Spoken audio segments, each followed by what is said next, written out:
खरीदने जैसे बड़े वित्तीय लक्ष्य का फैसला रातों रात नहीं लिया जा सकता। इसके लिए आपको एडवांस प्लानिंग करनी ही होगी। आप एडवांस प्लानिंग करेंगे तो उतने फायदे में भी रहेंगे। जीवन के बड़े और महत्वपूर्ण खरीद के लिए कैसे करें फाइनेंशियल प्लानिंग, कैसे आंकें कि कितने समय की ज़रूरत पड़ेगी, और जब भी आप लोन लेते हैं तो किन बातों का ख्याल रखें। तो लोन की तैयारी करवाने के लिए आज मेरे साथ जुड़ रहे हैं स्मार्ट एक्यूमेन कंसल्टिंग के director doctor Dhananjay Banthia. Thank you so much Dhananjay ji, आपने वक्त निकाला मनी 9 के लिए।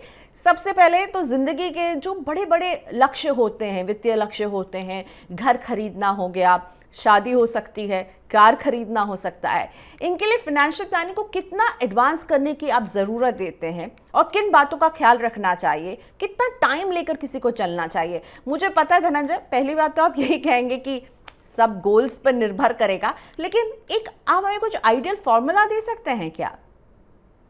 Okay, thank you Priyanka ji for having me in the show. जब हम बात करते हैं फाइनेंशियल गोल को लेके प्लानिंग करने की, मैं देखता हूँ कि मोस्ट ऑफ द इन्वेस्टर जिनसे हम मिलते हैं उनका एक्चुअली गोल नहीं होता, उनका गोल होता है, GOOL होता है। क्योंकि वो जब वो इन्वेस्टमेंट करते हैं उन्हें पता नहीं कि मैं इन्वेस्टमेंट कर क्यों रहा हूँ।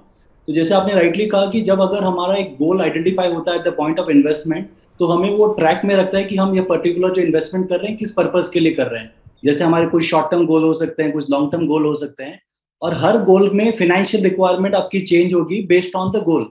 जैसे फॉर एग्जांपल आपको 1 साल के बाद में कार खरीदनी है, तो शायद वो कार के लिए आपकी अगर बजट 8 लाख रुपए है, तो शायद वो उसमें आप 50% पेमेंट करके भी वापस रेस्ट अमाउंट में आप लोन ले सकते हैं। लेकिन अगर आपको 5 साल बाद अगर 1 करोड़ का घर खरीदना है, तो शायद इतनी बड़ी पूंजी एक साथ में आप इकट्ठा नहीं कर पाओ। तो आपके जो गोल्स हैं वो शॉर्ट टर्म और लॉन्ग टर्म होंगे, और उसके जो फाइनेंशियल इनपुट रिक्वायर्ड है वो डिसाइड करेगा कि किस तरीके से आपको प्लान करें। तो जिसकी फाइनेंशियल कैलकुलेशन छोटी है, जैसे फॉर एग्जांपल मुझे बाइक लेना है 80,000 लाख रुपए 2 लाख रुपए की, उसके लिए शायद मेरे पास इतने पैसे इकट्ठे हो जाएं कि मैं एक साथ पेमेंट करके उसे ले लूं, मुझे शायद लोन की जरूरत नहीं पड़े। लेकिन कुछ कुछ गोल ऐसे होते हैं जहां पर कि मुझे एक मोटी रकम की जरूरत पड़ती है, तो शायद जो एग्जिस्टिंग अमाउंट काफी नहीं हो, तब उसके बाद मुझे कहीं ना कहीं लोन लेना पड़ता है उस पर्टिकुलर एसेट को बाय करने के लिए। तो धनंजय की ये बात मुझे अच्छी लगी कि कह रहे हैं कि गोल को गोल ना रहने दीजिए। तो मुझे लगता है कि गोल की प्लानिंग तो हम आपको बता रहे हैं, पर पहले गोल को पहचानना ये आपका काम है। किस गोल को आप अख्तियार करना चाहते हैं उसे पहचान ज़रूर लीजिए, लेबल लगा लीजिए, उसी हिसाब से आप प्लान करेंगे। मैं जिस गोल की आज बात करने वाली हूँ धनंजय जी आपसे, वो है घर खरीदने का गोल। अब इसमें क्या होता है, जब घर खरीदते हैं तो 2 हिस्से होते हैं। एक हिस्सा होता है डाउन पेमेंट, आपके कुल पेमेंट का ये बहुत ही अहम हिस्सा होता है, और आपको इसके लिए तैयारी करनी होती है। तो अगर कोई पैसे जो है वो बचा बचा करके, मान लीजिए कोई 5 साल के बाद खरीदना चाहता होगा, कोई 7 साल के बाद, तो उस पैसे को निवेश कहाँ किया जाए? हम पैसे हर महीने बचाएंगे छोटी छोटी रकम, तो उसको कहाँ निवेश करें ताकि हम एक बड़ा टारगेट जो है वो अचीव कर सकें? ये डिपेंड करेगा आपके 2 सिनारियो के ऊपर। पहला तो है कि आपका लेंथ क्या है। जैसे फॉर एग्जांपल अगर आपकी उम्र अभी 30 साल है और आप चाहते हैं कि 35 साल की उम्र में घर लें, तो आपका जो टाइम ड्यूरेशन है काफ़ी छोटा है, तो आपको उस एसेट क्लास में डालना है जहाँ पर थोड़ी सी फ्लक्चुएशन हमें कम दिखे।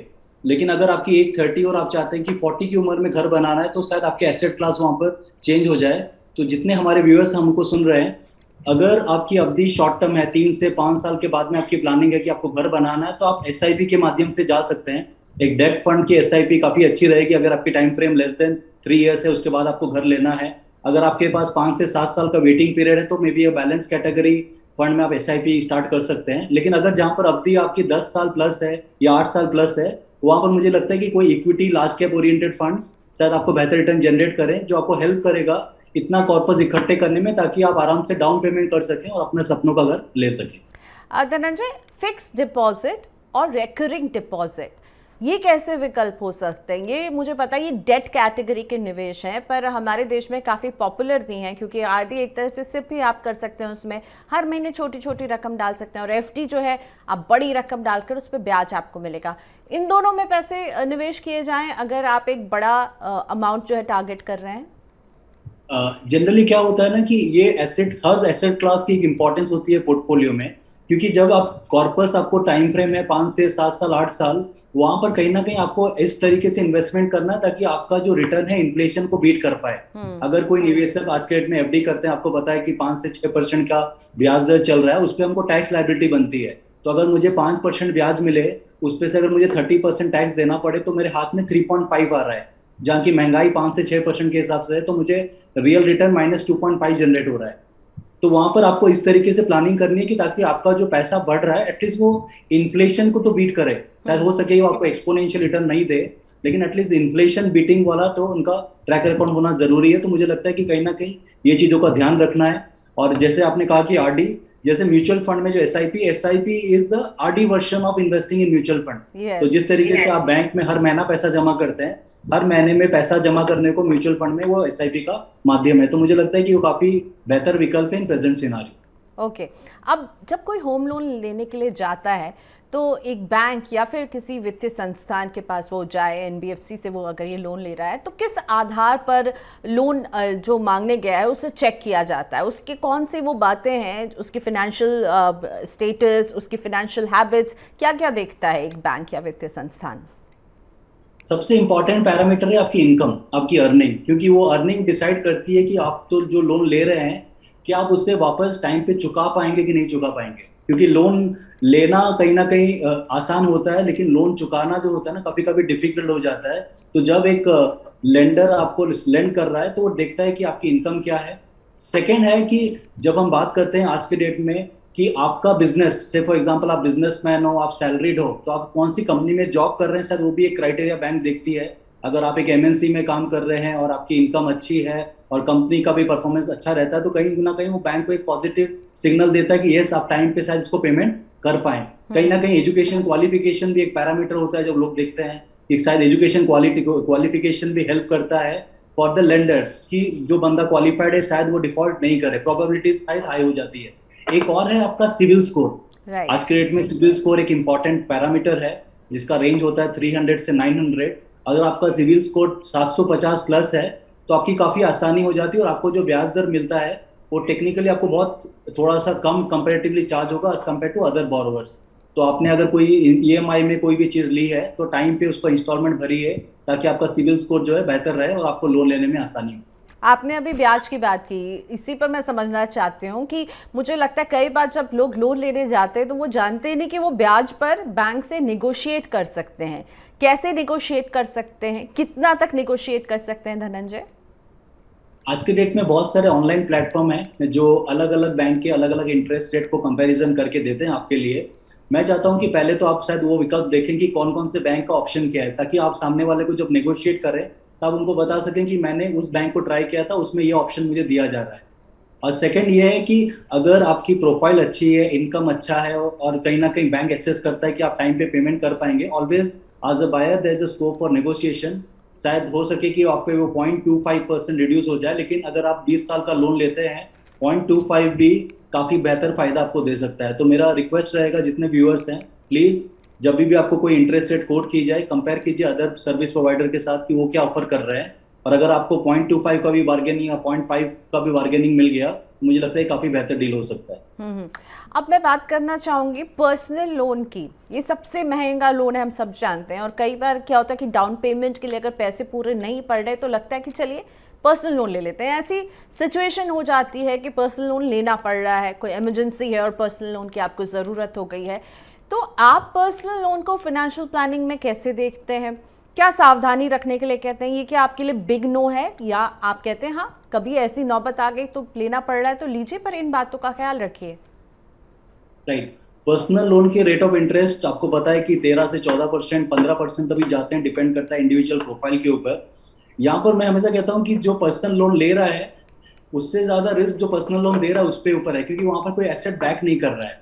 तो जब बैंक भी या कोई फाइनेंशियल संस्था आपको दे रही है, उनको पता है कि आप जो रिस्क इन्वॉल्व है उसमें टेक्निकली हाई है, लेकिन एज अ बायर और या फिर एज अ बोरोवर मैं पर्सनली रेकमेंड करता हूँ कि आप जहां तक हो सके पर्सनल लोन को अवॉइड कीजिए। Yes, in case of medical emergency है या फिर बच्चों की एजुकेशन फीस पेमेंट करनी है, यस उस सिनारियो में शायद पर्सनल लोन आपके काम आए, लेकिन एक एसेट परचेज करना पर्सनल लोन पे शायद मेरे को नहीं लगता कि समझदारी की बात होगी। आप जहां तक हो सके इसे अवॉइड कीजिए।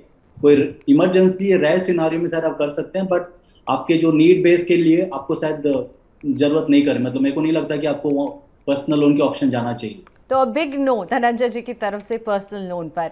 हमने होम लोन की तो बहुत लंबी चौड़ी बात की, ब्याज कैसे निगोशिएट कर सकते हैं, लेकिन कार जो है ये भी सपना होता है कई लोगों का कि अपनी कार होनी चाहिए। इसका लोन लेने के लिए जब कोई जाता है तो क्या इसमें भी एक डाउन पेमेंट का पोर्शन होता है? और कार लोन में आप क्या सावधानी रखने के लिए बोलते हैं? डाउन पेमेंट का पैसा हमें क्या उसमें भी, जैसे होम लोन में हम जितना डाउन पेमेंट देते हैं हम अपनी ईएमआई कर लेते हैं, कम कर लेते हैं, कार लोन पर आपकी क्या सलाह है? जनरली जब हम एसेट की बात करते हैं, जब हम कार लेते हैं, it is a depreciating asset. जब हम घर की बात करते हैं वो एप्रिशिएटिंग एसेट है। तो जब भी जनरली रूल ये कहता है कि अगर आप कोई एसेट बाय कर रहे हैं जो कि डेप्रिशिएटिंग इन नेचर है, जितना बड़ा आप डाउन पेमेंट कर सके उतना आपके लिए अच्छा है, क्योंकि at the end of the day 5 साल बाद उसकी वैल्यू में बढ़ोतरी नहीं होती, कहीं ना कहीं वैल्यू कमता है। तो अगर आप बायर हैं तो जनरली हम रेकमेंड करते हैं कि एटलीस्ट अगर आप एक कार लोन लेने वाले हैं, समझो 10 लाख रुपए का, तो एटलीस्ट आपके पास 8 से 10 लाख की डाउन पेमेंट होने की क्षमता होनी चाहिए। नहीं तो फिर क्या होगा कि शायद वो लोन आपके लिए, उसका जो ईएमआई है, एक तो आपको पता है कि इसमें मेरे को डेप्रिशिएशन भी हो रहा है और कहीं ना कहीं उसके साथ अदर रिलेटेड एक्सपेंसेस भी हैं। कार का अगर आप एक 20 लाख की कार लेते हैं तो 60,000 का एनुअल इंश्योरेंस आ जाता है आपका, फ्यूल चार्जेस है, मेंटेनेंस है, अगर ड्राइवर रखा तो उसके खर्चे हैं। तो आपको देखना है कि आपके पॉकेट जो है ये सारे खर्चे को अलाउ कर रही है कि नहीं कर रही है। तो कार एक, जैसे कहते हैं ना कि हाथी पालना जैसा है, हाथी को आप खरीद तो सकते हैं लेकिन उनको मेंटेन करना कहीं ना कहीं भारी होता है। तो सब एनालिसिस करके आप ट्राई कीजिए कि आपके पॉकेट और बजट में फिट होता है कि नहीं होता है। राइट, चलिए अब धनंजय जी कुछ सवाल जो हमारे दर्शकों के हैं वो आपके सामने रखते हैं। आरती चंद्रा का पहला सवाल मैं लेकर आती हूँ। इनकी उम्र है 36, नोएडा से लिख रही हैं, पूछ रही हैं कि जो नया टैक्स का रजीम है उसमें क्या होम लोन के ब्याज और प्रिंसिपल पर टैक्स डिडक्शन ये ले पाएंगे कि नहीं? क्या प्रावधान है? मुझे लगता है होम लोन लेने की तैयारी है, तो समझना चाहते हैं कि अगर न्यू टैक्स रजीम में है तो क्या वहाँ पर छूट मिलेगी, क्योंकि हमें ब्याज पर छूट मिल जाती है, प्रिंसिपल पर छूट मिल जाती है। ये छूट ओनली एप्लीकेबल है ओल्ड टैक्स रेजिम में। आपके जो नए टैक्स जो प्रोविजन है उसमें आपको एटीसी और ये जो सेक्शन 24 जो आपका इंटरेस्ट बेनिफिट है ये आपके लिए एप्लीकेबल नहीं होगा।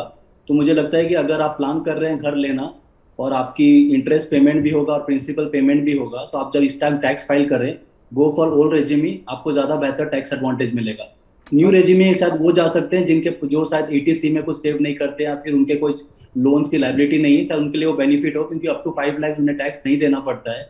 लेकिन जब आप ओल्ड रेजिम में जाते हैं तो आपको 2.5 तक आपके लिए टैक्स फ्री है, उसके बाद में 2.5 के ऊपर और 5 के बीच में आपको 5% की टैक्स लाइबिलिटी आ जाती है। तो आप इंडिविजुअल सिनारियो मेजर कर लीजिए। अगर आपका एटीसी का इन्वेस्टमेंट नहीं है और आपकी कोई लोन्स नहीं है जहां पर आप बेनिफिट क्लेम कर सकें, तो आप न्यू रेजिम में जाइए। जहां पर आप प्लान कर रहे हैं लोन लेने का, तो वहां पर ओल्ड रेजिम में आपके लिए ज्यादा बेनिफिशियल रहेगी।